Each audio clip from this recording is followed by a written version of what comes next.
Simple linear regression and correlation. Dalam bahasa Indonesia adalah regresi linear, sederhana, dan korelasi yang diambil berdasarkan textbook dari Ross dan Devor.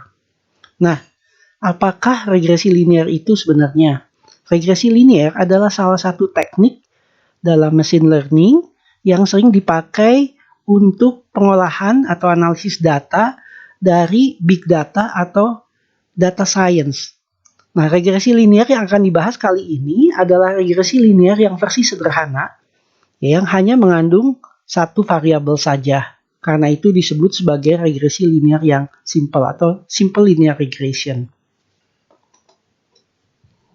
Nah, sebelum kita lebih lanjut, kita akan bahas apa sih yang dimaksud dengan hubungan linear atau linear relationship. Hubungan linear yang dimaksud adalah hubungan seperti dalam bentuk Y sama dengan A plus BX, di mana A dan B adalah konstanta.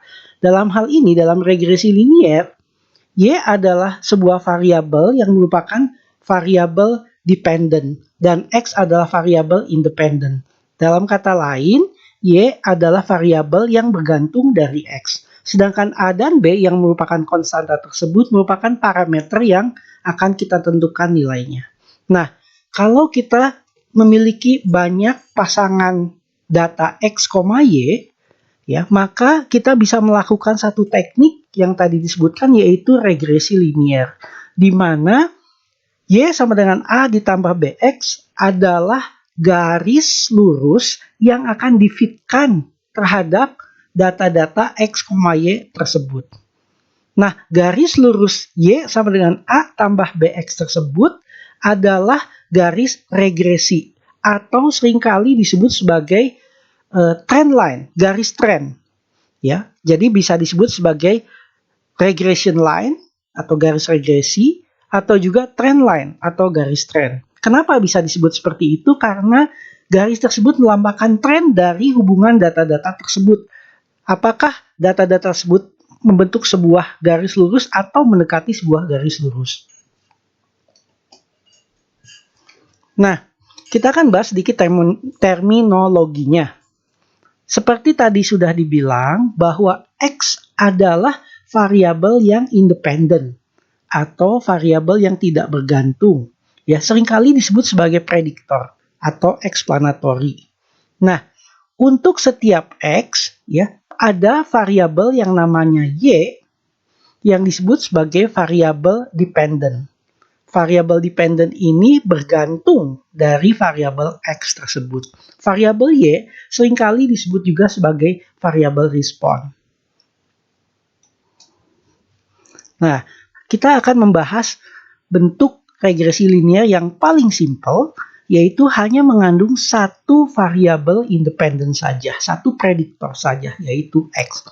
Nah, dalam bentuk sebenarnya, hubungan atau relasi Y dan X adalah Y sama dengan A ditambah BX ditambah epsilon, di mana epsilon tersebut adalah perbedaan atau seringkali orang menyebutnya adalah error, yaitu perbedaan antara data-data yang sebenarnya dengan garis regresi yang akan difitkan. Ya. Nah, sigma kuadrat ini adalah variansi yang ada dari epsilon ini. Epsilon ini sendiri merupakan variabel acak, ya, atau random variable. Dengan E dari epsilon sama dengan 0 dan V dari epsilon sama dengan variansi yang tadi, sigma kuadrat. Di mana E dari epsilon ini adalah nilai ekspektasi dari epsilon dan V dari epsilon ini adalah variansi dari epsilon. Nah, kalau kita gambarkan dalam bentuk kurva seperti tampak di sini, garis yang vertikal ini, sumbu vertikal, ini adalah sumbu dari Y. Sedangkan yang horizontal adalah sumbu dari X. Nah, ini bentuk paling sederhana. Kalau kita lihat di sini, titik-titik yang biru ini warnanya, ini adalah data-data yang kita punya, yaitu pasangan data X1, Y1, X2, Y2, dan seterusnya sampai N buah data, X ke N sampai Y ke N. Dan garis hitam ini adalah garis regresinya. Ya. Nah, kalau kita lihat pada setiap titik ini, ya, belum tentu berada pada garis. Nah, perbedaan dari titik ini terhadap garis, seperti tadi dibilang, ini adalah epsilon. Ya, kalau kita lihat ke layar sebelumnya, ya, ini epsilon yang tadi. Untuk setiap pasangan X dan Y atau satu poin data, itu memiliki satu epsilon. Sehingga kalau kita memiliki N buah data, berarti ada N buah epsilon. Yaitu epsilon ke-1, epsilon ke-2, sampai epsilon ke N. Nah, kalau kita lihat dari contoh gambar ini saja, epsilon 1 itu nilainya positif. Kenapa? Karena si titiknya ada di atas garis. Karena nilai titik di atas garis dikurangi nilai Y pada garis itu sendiri adalah positif. Sedangkan kalau titik yang ada di bawah garis, nilai epsilonnya pasti negatif. Ya. Nah, ini seperti begini. Nah, teknik regresi linear ini adalah satu teknik yang cukup cerdik. Yaitu teknik ini menggunakan pendekatan di mana bagaimana kita menentukan nilai A dan B sedemikian rupa sehingga nanti garis ini paling dekat dengan titik-titik ini. Atau dengan kata lain, bagaimana kita bisa membuat garis sedemikian rupa titik-titiknya paling dekat ke garis. Dengan kata lain, jumlah dari si epsilon ini minimum. Jadi epsilonnya jumlahnya kalau di total paling kecil. Nah, tetapi kan kalau epsilon E1, E2 sampai E ke N ini kan nilainya bisa positif, bisa negatif. Sedangkan jikalau kita ingin menentukan nilai minimum dari jumlah mereka, maka si epsilon ini haruslah positif semua. Nah, akal-akalan yang dipakai, trik yang dipakai adalah ada dua possibility. Yang pertama adalah bisa saja kita lakukan nilai mutlak pada setiap epsilon sehingga yang positif tetap positif, yang negatif menjadi positif. Ya, lalu kita jumlahkan, lalu kita cari minimumnya. Atau ada cara kedua, yaitu setiap epsilon kita kuadratkan. Jadi daripada kita menjumlah epsilon 1 tambah epsilon 2 dan seterusnya sampai epsilon n, yang kita jumlahkan adalah epsilon 1 kuadrat tambah epsilon 2 kuadrat tambah epsilon 3 kuadrat dan seterusnya sampai epsilon ke n kuadrat. Nah, dari dua possibility ini, ya, yang paling tricky adalah kita memilih yang kuadrat dibandingkan dengan nilai mutlak. Kenapa? Karena fungsi kuadrat, jikalau kita turunkan dengan menggunakan turunan, akan lebih mudah diolah. Hasilnya menjadi linear. Sedangkan kalau nilai absolute value, nilai mutlak, kalau kita turunkan pada turunan pertama, itu tidak akan mulus, akan ada patahan, yaitu dinilai X sama dengan 0. Sehingga cara paling baik adalah kita kuadratkan semuanya, lalu kita cari nilai minimumnya dengan mensetel A dan B. Ya. Nah, karena hal itu, maka teknik ini sering disebut sebagai teknik kuadrat terkecil. Dengan kata lain, teknik di mana kita meminimisasi jumlah kuadratnya. Dalam bahasa Inggris, ya, terkenal teknik ini dengan nama metode least square. Ya, least square atau kuadrat terkecil. Nah, kita lihat di sini distribusi dari epsilon itu seperti dibilang tadi adalah berdistribusi normal dengan rata-rata atau min sama dengan 0 dan standar deviasi sigma dan variansi sigma kuadrat. Nah, kalau kita plot, maka kira-kira ini hanya ilustrasi saja, maka untuk setiap epsilon pada setiap titik dan garis yang ada pada data, epsilon tersebut berdistribusi normal. Ya, jadi seperti begini. Nah, balik lagi ke prinsip kuadrat kecil atau prinsip least square. Trik yang dipakai adalah kita meminimisasi epsilon kuadrat. Nah, epsilonnya sendiri adalah epsilon ke i itu tidak lain adalah posisi y-nya tadi dikurangi garisnya. Sehingga kita bisa bilang bahwa e ke i, epsilon ke i adalah yi dikurangi kurung buka a plus bxi kurung tutup. Ini adalah epsilon ke i. Sehingga kita bisa bentuk sebuah fungsi ya yang merupakan penjumlahan dari epsilon ke i kuadrat yang dibentuk dari titik-titik x1 ke y1, x2, y2 terus sampai x ke n, yn. Maka fungsi ini kalau kita lihat fungsi a, b itu adalah fungsi penjumlahan epsilon kuadrat.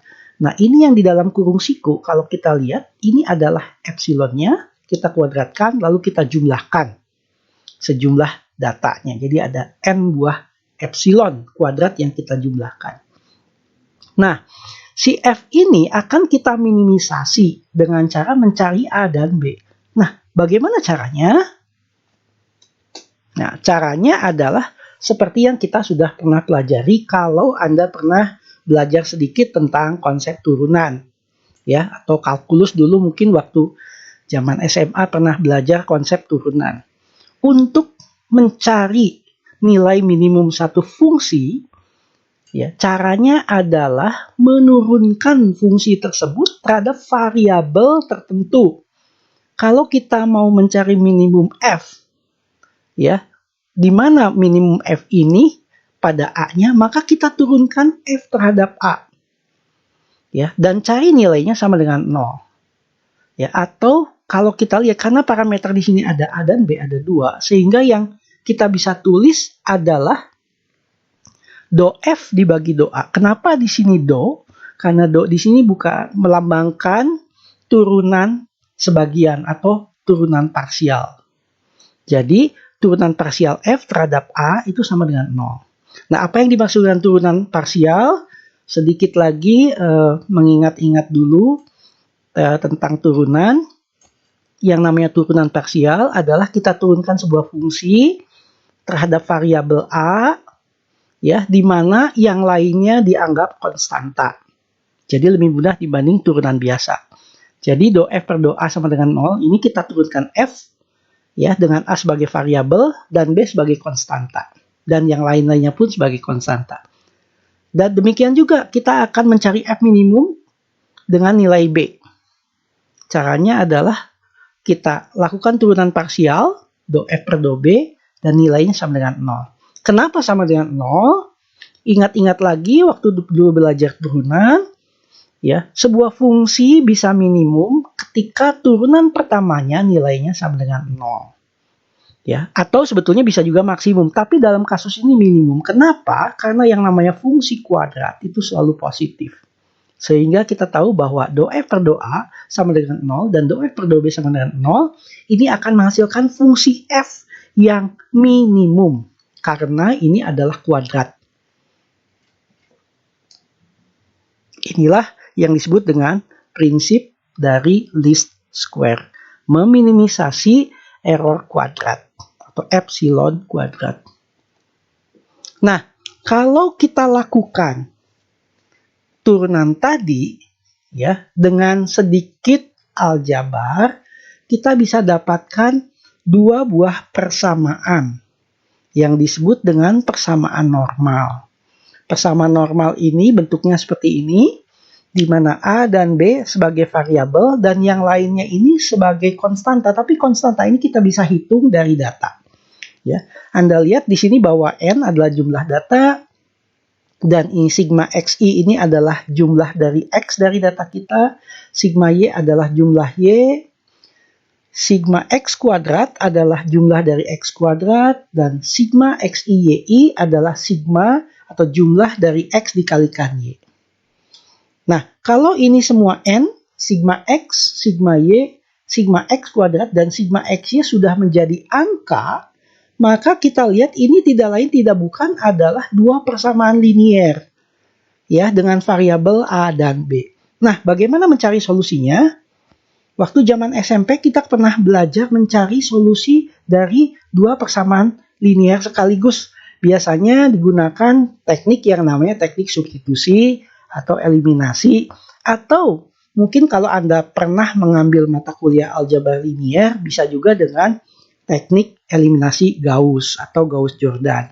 Tetapi kalau kita menggunakan teknik paling sederhana saja seperti misalkan eliminasi seperti cara di SMP, kita akan bisa mendapatkan solusinya dalam A dan B sebagai berikut. Nah, inilah yang kita cari-cari dari tadi. Jadi, solusi dari persamaan normal atau normal equation ini adalah ini, B dan A ini. Anda lihat, ini tidak lain, tidak bukan adalah rumus yang tinggal pakai saja. Ya, di mana B ini kita bisa dapatkan dari nilai-nilai yang kita udah dapat tadi, yaitu N, lalu jumlah XY, lalu jumlah X, jumlah Y, jumlah X kuadrat, jumlah X kuadrat. Nah, perhatikan, di bagian penyebut ini ada sigma X kuadrat, ada juga sigma X yang dikuadratkan. Bedanya apa? Yang ini, yang saya tunjuk, ini adalah X-nya dikuadratkan dulu, baru dijumlahkan semuanya. Sedangkan suku yang ini adalah jumlahkanlah semua X, nanti hasilnya baru dikuadratkan. Nah, N dikalikan ini dikurangi ini, itu menjadi penyebut dari B. Nah, jikalau kita sudah mendapatkan B, maka B bisa kita masukkan untuk mencari nilai A pada persamaan atau formula yang di bawah ini. Jadi B yang sudah kita dapat masukkan ke sini, dapatlah A. Anda lihat A sama dengan 1 per N dari jumlah dari Y dikurangi B dikalikan jumlah X. Yang tidak lain, tidak bukan adalah sama dengan dari rata-rata Y. Ya, Anda lihat jumlahnya dibagi N itu adalah rata-rata dari Y. Ya, dikurangi B kali rata-rata X. Anda lihat bahwa jumlah X dibagi N adalah rata-rata dari Y. Sehingga secara simpel A bisa dicari dengan menggunakan rumus ya rata-rata Y dikurangi B kali rata-rata X. Dapatlah kita A dan B. Nah, sebagai ilustrasi, misalkan kita memiliki 3 data point, ya. Yang ini 1,2 artinya X-nya 1, Y-nya 2. Data kedua X-nya 2, Y-nya 3, data ketiga X-nya 3, Y-nya 7. Kalau kita buat tabelnya seperti ini. X sama dengan 1, Y sama dengan 2. X sama dengan 2, Y sama dengan 3. X sama dengan 3, Y sama dengan 7.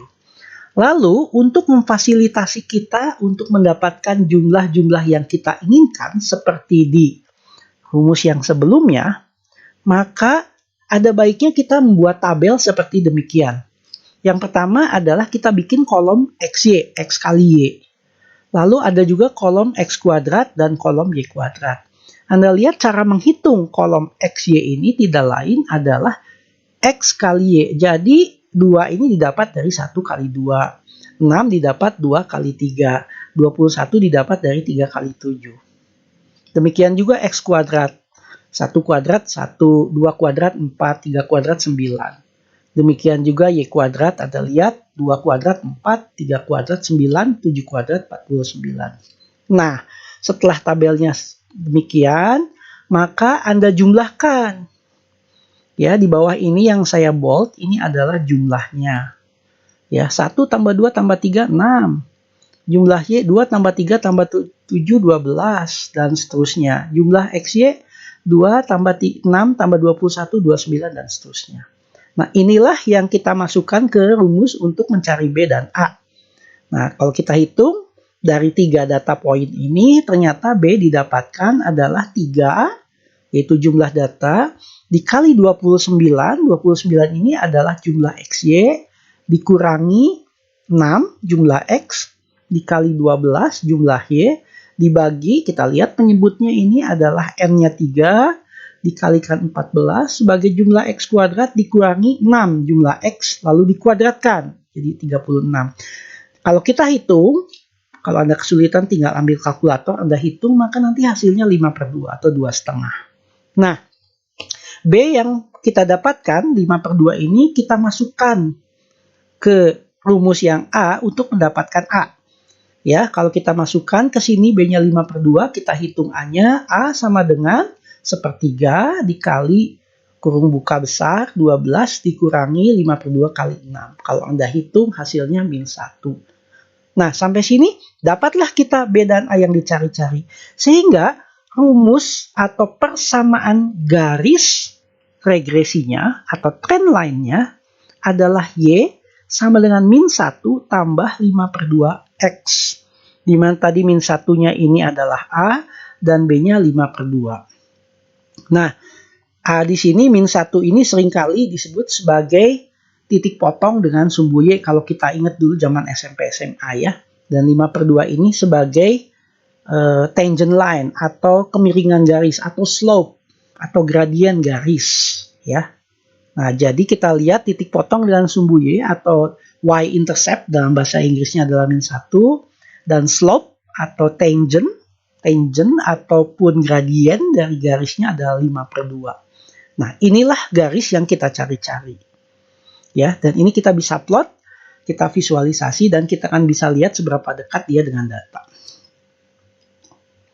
Nah, ada beberapa parameter ya yang mungkin kita perlu tahu juga, yaitu yang namanya error sum of square, disingkat SSI dalam bahasa Inggris atau SSE.